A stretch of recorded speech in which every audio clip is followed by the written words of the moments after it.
নমস্কার বন্ধুরা, আজ আমি বাড়িতে তৈরি করব বারো ভাজা। এই বারো ভাজা বহু বছর খাইনি। যখন স্কুলে পড়তাম, স্কুল লাইফে যখন টিফিন হতো, গেট বন্ধ থাকতো, কিন্তু গেটের ফাঁক দিয়ে হাত বাড়িয়ে বারো ভাজা কিনে খেয়েছি। তো আজ আমি তাই বাড়িতেই তৈরি করে নিচ্ছি। তার জন্য নিয়েছি পেঁয়াজ কুচি, টমেটো কুচি, ধনেপাতা কুচি, কাঁচা লঙ্কা কুচি।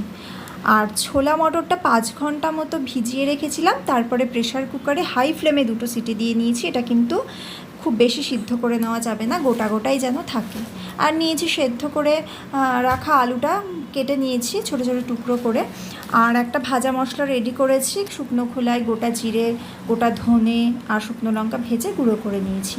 তো এবার বারো ভাজা তৈরি করার জন্য ছোলা মটর নিয়ে নিলাম, তার সাথে পেঁয়াজ কুচি, কাঁচা লঙ্কা কুচি, ধনেপাতা কুচি দিয়ে দিলাম, আর দিয়ে দিলাম স্বাদ মতো লবণ, টুকরো করে রাখা সেদ্ধ আলুটা, দেবো একটু চাল ভাজা। তো এই চালটা আমি বাড়িতে ভেজেছি, এটা মোটা চাল দিয়ে করলে ভালো হতো, সরু চাল বলে চাল ভাজাটা খুব একটা ভালো হয়নি।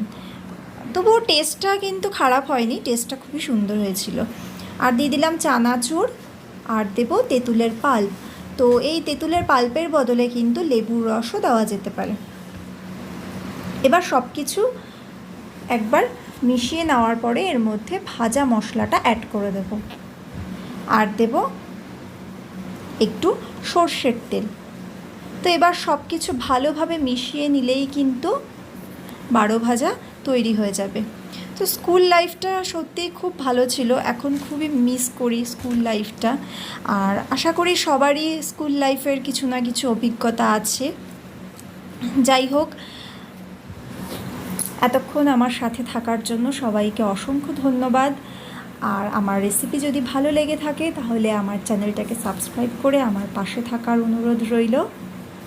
সবাই সুস্থ থাকবেন, ভালো থাকবেন, দেখা হবে পরের একটা ভিডিওতে।